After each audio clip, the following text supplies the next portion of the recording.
Troy Aikman, to give you a little bit of background, has said recently he should have gone to the University of Tennessee. Now, I know his backstory, but I never knew this part. What I know is he went to the University of Oklahoma, where, ironically, Barry Switzer told him that they would run more of a passing offense. That was a bad call by Troy Aikman to go there, who grew up in... More of an option offense, you mean, right? No. Barry Switzer promised him they would run more of a passing pro-style offense. They promised Troy Aikman that. They promised him. And they didn't do any of that. So he was raised in Henrietta, Oklahoma. So that's why he came out that's why he committed to Oklahoma. So then he broke his leg at Oklahoma, and then he transferred. You don't break your leg. He suffered from a broken leg. And then he transferred to UCLA, where he went on to be a standout player, the number 1 pick in the draft, and win championships. My question to you is, does Tennessee win a national championship before 1998 if Troy Aikman is the quarterback? And yes, Trevor, I'm excited to talk about Troy, but I mean this very seriously.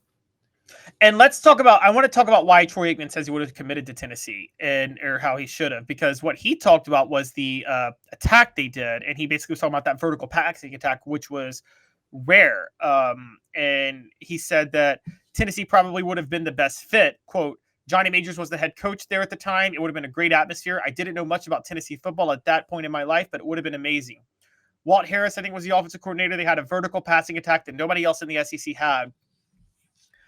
Here's the drawback. No, they would not have won a national title. Troy before 98. Before 98. Before 98. Or at all. Are you saying not at all? Not with Troy Aikman. Okay, I'm talking about bigger than that. I'm not saying he wins it himself.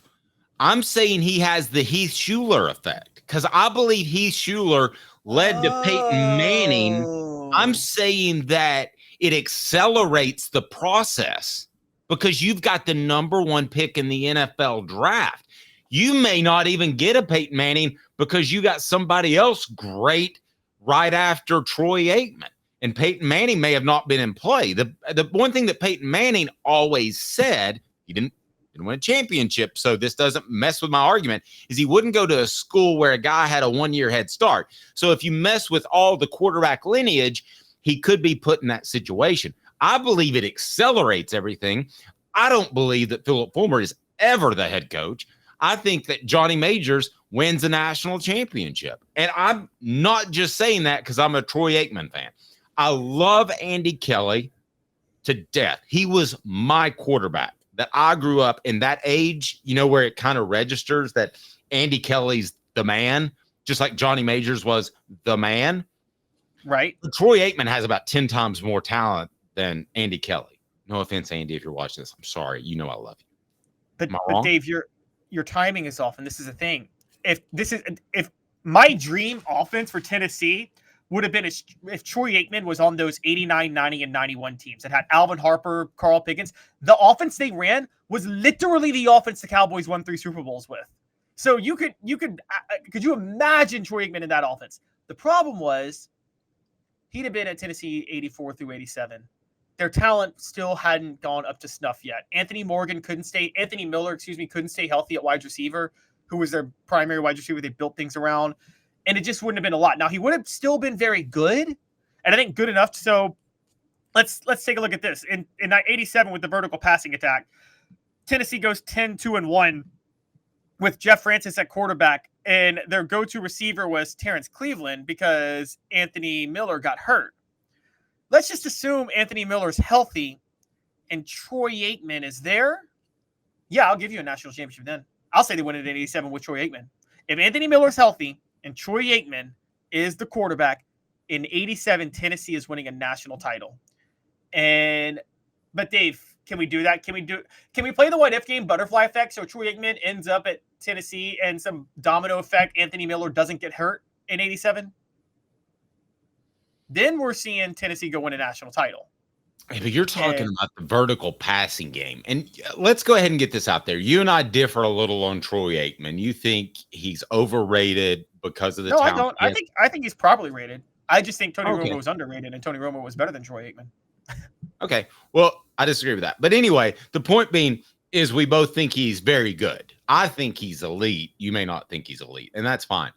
But you talk about the vertical passing game. He would have been an incredible fit for that because his two strengths were his arm strength and his accuracy. And that would have bode extremely well in that offense with those receivers. I mean, it would have, and again, so we mentioned Andy Kelly, but let's talk about Jeff Francis.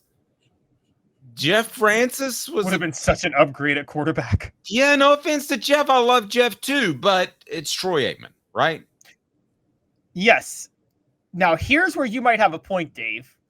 If Troy Aikman has the success that I think it's very possible he ends up having at Tennessee, which again, potentially national title in 87, I think at least SEC title. They don't go 5-6 if he's there in 88, but he probably wouldn't be there in 88. But you get the gist, right? If he has that type of success.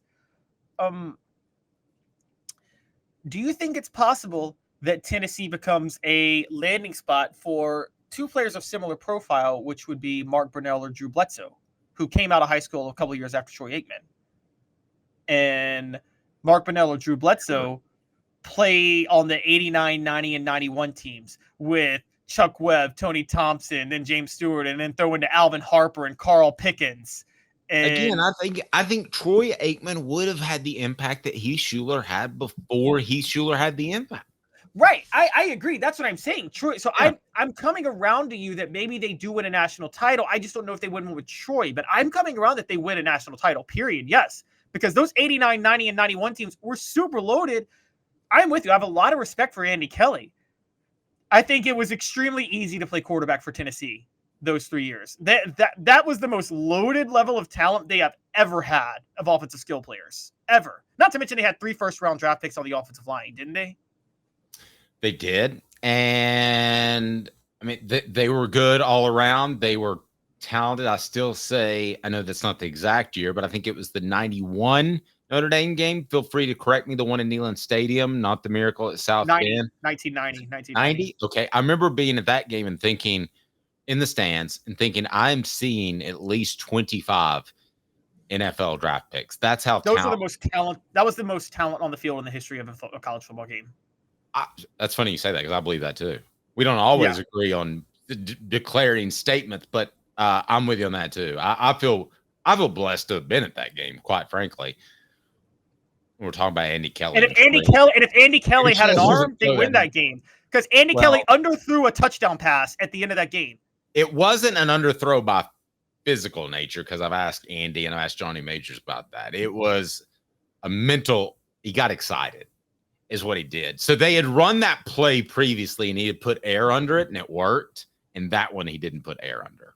But he did have a weak arm. I'm not arguing that he had a strong arm. Well, he did underthrow it, and he deserves some blame for underthrowing that, because that was a touchdown. That was as bad an underthrow as the Jesse Palmer underthrow to Deion Grant in '98 with Florida. That was that type of underthrow. Ooh, I think it was 10 times worse. I don't think Grant would have ever gotten to that 99 times out of 100. I think Jesse Palmer gets away with that underthrow against almost any other safety or defensive backfield in the nation. I think the Kelly one was a much worse underthrow. So the Grant interception you would say was more impressive than who was the Notre Dame player that got the interception? Oh gosh. But that was because the Palmer, that was a touchdown, right? I forgot. It was Stephen Marsh. He was beat, right? That was a touchdown. Oh, there's no question. Yeah, and it wasn't Marsh. I can't exactly remember. Portions of the program brought to you by our good friends at and with Medicare Misty. We love Medicare Misty because she takes care of your Medicare needs for no cost or the Medicare needs of your loved one.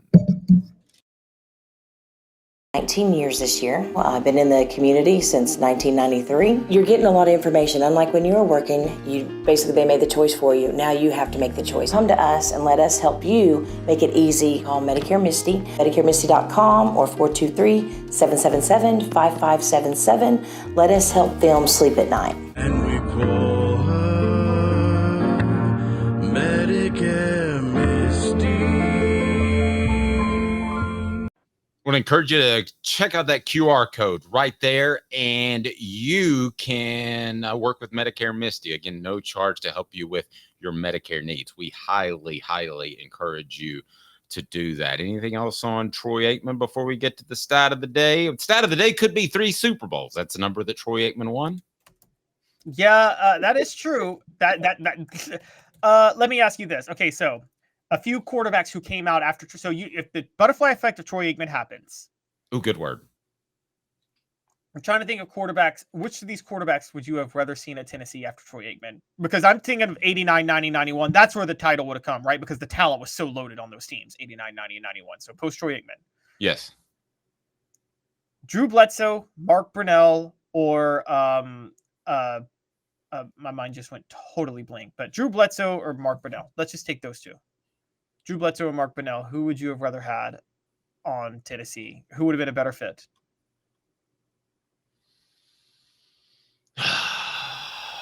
I'll take Troy. No, I'm saying after Troy. After Troy, which quarterback? Yeah, because Troy wouldn't be able to play with the 89 to 91 team. He would be too old. He'd already be in the NFL. Okay, so you're giving me who again? Drew Bledsoe or Mark Brunell or Brett Favre. Actually, Brett Favre was coming out too, but nobody recruited Brett Favre. Favre would be more fun.